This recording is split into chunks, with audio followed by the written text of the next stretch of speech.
India एक ऐसी जगह है जहां रंग बिरंगी संस्कृति और प्राचीन इतिहास मिलते हैं। इसके सबसे दक्षिणी सिरे पर है कन्याकुमारी। यहीं पर 3 विशाल जलराशि मिलती हैं, बंगाल की खाड़ी, अरब सागर और हिंद महासागर। कन्याकुमारी तीर्थयात्रा का स्थान है। यह प्राकृतिक सुंदरता का स्थान है। कन्याकुमारी का इतिहास किंवदंतियों में डूबा हुआ है। कन्याकुमारी सिर्फ एक भौगोलिक जगह नहीं है, भारत में इसका बहुत बड़ा सांस्कृतिक और धार्मिक महत्व है। कन्याकुमारी नाम खुद पौराणिक कथाओं से जुड़ा है। माना जाता है कि यह नाम हिंदू देवी कन्याकुमारी के नाम पर पड़ा है, जो देवी पार्वती का ही एक रूप है। इसी देवी को समर्पित कुमारी अम्मन मंदिर समुद्र के किनारे पर स्थित है। यह आस्था और धैर्य का एक शक्तिशाली प्रतीक है। कन्याकुमारी सदियों से विभिन्न संस्कृतियों का संगम रहा है। इसने कई साम्राज्यों का उत्थान और पतन देखा है। यह व्यापार, कला और साहित्य का केंद्र रहा है। इस क्षेत्र का समृद्ध अतीत यहाँ के कई मंदिरों, चर्चों और मस्जिदों में साफ दिखाई देता है। ये सभी इस क्षेत्र की विविध विरासत के प्रमाण हैं। लेकिन समुद्र की सतह के नीचे हमारी नजरों से ओझल एक रहस्य छुपा हुआ है। कन्याकुमारी के स्थानीय मछुआरों के पास एक कहानी है। वे लहरों में डूबे एक प्राचीन शहर के बारे में बताते हैं। वे समुद्र तल पर इमारतों की झलक देखने की बात करते हैं। क्या ये किसी खोई हुई सभ्यता के अवशेष हो सकते हैं? ये कहानियां पीढ़ी दर पीढ़ी चली आ रही हैं। किंवदंतियां एक ऐसे शहर की बात करती हैं। यह बहुत समृद्ध और भव्य था। यह शहर हजारों साल पहले अस्तित्व में था। कहा जाता है कि एक ही रात में समुद्र इसे निगल गया। कुछ कहानियां इस घटना को सुनामी या भयंकर बाढ़ से जोड़ती हैं। खोए हुए शहर के किस्से सिर्फ लोक कथाएं नहीं हैं। वे उस समय की ओर इशारा करते हैं जब समुद्र तट बहुत अलग दिखता था। वे प्रकृति की शक्ति के बारे में सवाल खड़े करते हैं। वे हमें मानव सभ्यता की नश्वरता के बारे में सोचने पर मजबूर करते हैं। इन कहानियों ने इतिहासकारों, पुरातत्वविदों और साहसी लोगों की कल्पनाओं को समान रूप से मोह लिया है। क्या इन किंवदंतियों में कोई सच्चाई हो सकती है? आइए ऐतिहासिक और वैज्ञानिक प्रमाणों पर गौर करें। तमिलनाडु का संगम साहित्य अतीत की एक झलक प्रदान करता है। ये प्राचीन ग्रंथ 3री शताब्दी ईसा पूर्व के हैं। इनमें उस क्षेत्र में एक समृद्ध सभ्यता का उल्लेख मिलता है जो अब जलमग्न है। वे भव्य शहरों, हलचल भरे बंदरगाहों और फलते फूलते समुद्री व्यापार का वर्णन करते हैं। संगम कविताएं कुमारी कंदम नामक एक राज्य के बारे में बताती हैं। इसे एक विशाल भूभाग के रूप में वर्णित किया गया है। यह वर्तमान कन्याकुमारी से दक्षिण की ओर फैला हुआ था। कुछ लोग इन बातों को पौराणिक कथा मानते हैं, जबकि कुछ का मानना है कि इनमें एक भूले हुए अतीत के सुराग छिपे हैं। कन्याकुमारी क्षेत्र के भूवैज्ञानिक अध्ययन और सुराग प्रदान करते हैं। वे बताते हैं कि पिछले कुछ हजार वर्षों में समुद्र का जल स्तर काफी बढ़ा है। यह कई कारणों से हो सकता है। इनमें पिछले हिमयुग के बाद ग्लेशियरों का पिघलना और टेक्टोनिक प्लेटों की गतिविधियां शामिल हैं। पानी के नीचे किए गए सर्वेक्षणों में कन्याकुमारी के तट पर समुद्र तल पर पेचीदा आकृतियां दिखाई दी हैं। इनमें जलमग्न संरचनाएं शामिल हैं, जो दीवारों, सीढ़ियों और चबूतरों से मिलती जुलती हैं। क्या ये मानव निर्मित संरचनाओं के अवशेष हो सकते हैं? इन संरचनाओं की आयु निर्धारित करने के लिए उनकी डेटिंग महत्वपूर्ण है। यदि वास्तव में इनके मानव निर्मित होने और हजारों साल पुराने होने की पुष्टि हो जाती है, तो इससे जलमग्न शहर की किंवदंतियों को बल मिलेगा। हालांकि केवल भूवैज्ञानिक प्रमाण ही किसी खोई हुई सभ्यता के अस्तित्व की पुष्टि नहीं कर सकते हैं, लेकिन यह क्षेत्र में की गई पुरातात्विक खोजों के लिए एक सम्मोहक पृष्ठभूमि प्रदान करता है।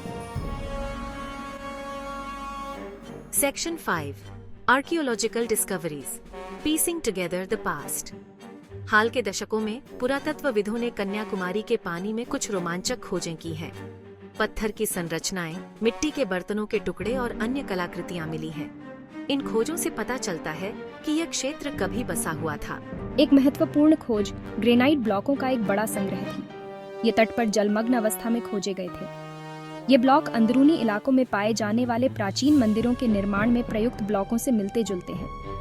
क्या ये किसी जलमग्न मंदिर परिसर का हिस्सा हो सकते हैं? एक और दिलचस्प खोज समुद्र में नीचे की ओर जाने वाली पत्थर की सीढ़ियों की एक श्रृंखला थी। ये सीढ़ियां इतनी सटीक हैं कि प्राकृतिक संरचनाएं नहीं हो सकती। वे जानबूझकर किए गए निर्माण का सुझाव देते हैं। क्या ये किसी जलमग्न महल या मंदिर की ओर जाने वाली सीढ़ियां हो सकती हैं? ये खोजें हालांकि अधूरी हैं, लेकिन अतीत की झलक दिखाती है। वे बताती हैं कि जलमग्न शहर की किंवदंतियों का वास्तविकता में आधार हो सकता है। Section 6 the tsunami connection, nature's wrath and its aftermath. 2004 की हिंद महासागर सुनामी विनाश लेकर आई, लेकिन इसने कन्याकुमारी के पास जलमग्न संरचनाओं का भी अनावरण किया। इसने खोए हुए शहर की किंवदंतियों में नए सिरे से रुचि जगाई। क्या हो सकता है कि सुनामी ने तलछट को हटाकर उसे दिखा दिया हो, जो सहस्राब्दियों से छिपा हुआ था? कन्याकुमारी तट पर सुनामी का प्रभाव महत्वपूर्ण था। इससे व्यापक कटाव हुआ और तटरेखा का आकार बदल गया। हालांकि सुनामी ने विनाश का कारण बना, लेकिन इसने पानी के नीचे की खोज के लिए एक अनूठा अवसर भी प्रदान किया। Section 7 the mythological significance, Kanyakumari and the divine. Kanyakumari के खोए हुए शहर की किंवदंती हिंदू पौराणिक कथाओं के साथ गहराई से जुड़ी हुई है। कन्याकुमारी नाम खुद देवी कन्याकुमारी से जुड़ा है, जो देवी पार्वती का एक उग्र रूप है।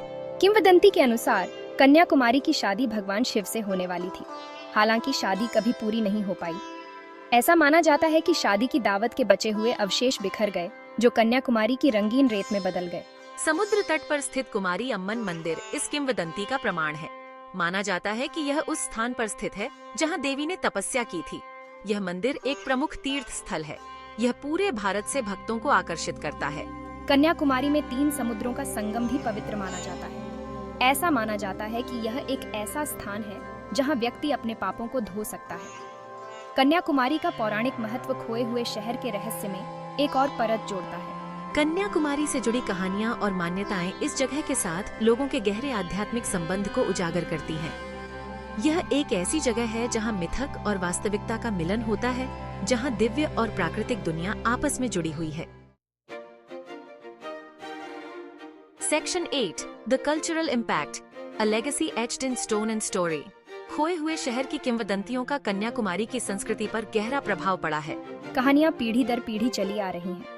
उन्होंने स्थानीय लोक कथाओं, गीतों और नृत्यों में अपनी जगह बनाई है। कन्याकुमारी के तट पर स्थित विवेकानंद रॉक मेमोरियल क्षेत्र की आध्यात्मिक विरासत की स्थायी विरासत का प्रमाण है। ऐसा कहा जाता है कि स्वामी विवेकानंद ने इसी चट्टान पर ध्यान किया था और उन्हें ज्ञान प्राप्त हुआ था। एक और प्रमुख स्थल थिरुवल्लुवर प्रतिमा महान तमिल कवि और दार्शनिक थिरुवल्लुवर को समर्पित है। उनकी कृति तिरुक्कुरल एक कालातीत कृति है जो आज भी दुनिया भर के लोगों को प्रेरित करती है। कन्याकुमारी का सांस्कृतिक परिदृश्य इतिहास, पौराणिक कथाओं और आध्यात्मिकता के धागों से बुनी गई एक टेपेस्ट्री है। खोया हुआ शहर, चाहे वास्तविक हो या पौराणिक, कल्पना को मोहता है और विस्मय को प्रेरित करता है। कन्याकुमारी की स्थायी विरासत न केवल इसके भौतिक अवशेषों में है, बल्कि उन कहानियों, मान्यताओं और परंपराओं में भी है जो आज भी यहाँ के लोगों की पहचान को आकार देती है। Section 9 tourism and exploration, unveiling the mysteries of the deep. Kanyakumari दुनिया भर से पर्यटकों को आकर्षित करता है। वे इसकी प्राकृतिक सुंदरता, सांस्कृतिक विरासत और खोए हुए शहर के रहस्य को देखने आते हैं। जलमग्न शहर की किंवदंतियों ने पानी के नीचे की खोज और पुरातात्विक अनुसंधान में रुचि की एक लहर दौड़ा दी है। स्कूबा डाइविंग और स्नॉर्कलिंग अभियान कन्याकुमारी के तट पर पानी के नीचे की दुनिया की झलक पेश करते हैं। हालांकि ये यात्राएं मुख्य रूप से मनोरंजन के उद्देश्य से होती हैं, लेकिन वे क्षेत्र में पुरातात्विक खोजों की संभावना के बारे में भी जागरूकता बढ़ाती हैं। Section 10 future research, unlocking the secrets of Kanyakumari's past. Kanyakumari के अतीत के रहस्यों को उजागर करने के लिए एक बहुआयामी दृष्टिकोण की आवश्यकता है। समुद्री पुरातत्वविदों, भूवैज्ञानिकों, इतिहासकारों और प्राचीन भाषाओं के विशेषज्ञों को मिलकर काम करने की आवश्यकता है। उन्नत पानी के नीचे अन्वेषण प्रौद्योगिकियां जैसे रिमोट से संचालित वाहन और स्वायत्त पानी के नीचे के वाहन समुद्र तल की मैपिंग, संभावित पुरातात्विक स्थलों की पहचान करने और गैर आक्रामक जांच करने में महत्वपूर्ण भूमिका निभा सकते हैं। इस प्रयास में अंतर्राष्ट्रीय सहयोग भी महत्वपूर्ण योगदान दे सकता है। विशेषज्ञता, संसाधनों और डेटा को साझा करने से खोज की गति तेज हो सकती है और कन्याकुमारी की जलमग्न विरासत की अधिक व्यापक समझ बन सकती है। कन्याकुमारी के अतीत के रहस्यों को उजागर करने की खोज, अन्वेषण और खोज की यात्रा है। ये मानवीय जिज्ञासा और समय के भव्य ताने बाने में अपने स्थान को समझने की हमारी इच्छा का प्रमाण है। Section 11 conclusion, a timeless legacy. Kanyakumari के खोए हुए शहर की कहानी किंवदंती, इतिहास और वैज्ञानिक जिज्ञासा का एक मनोरम मिश्रण है।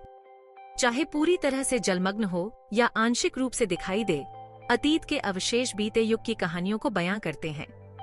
वे हमें प्रकृति की शक्ति और मानव सभ्यता की नश्वरता की याद दिलाते हैं। कन्याकुमारी की किंवदंतियां आज भी विस्मय और आश्चर्य को प्रेरित करती हैं। वे हमें याद दिलाती हैं कि हमारे ग्रह और उसके इतिहास के बारे में अभी भी बहुत कुछ खोजा जाना बाकी है। जैसे जैसे हम गहरे रहस्यों में उतरते जाएंगे, वैसे वैसे हमें और भी रहस्य उजागर हो सकते हैं जो अतीत पर प्रकाश डालते हैं और वर्तमान की हमारी समझ को आकार देते हैं।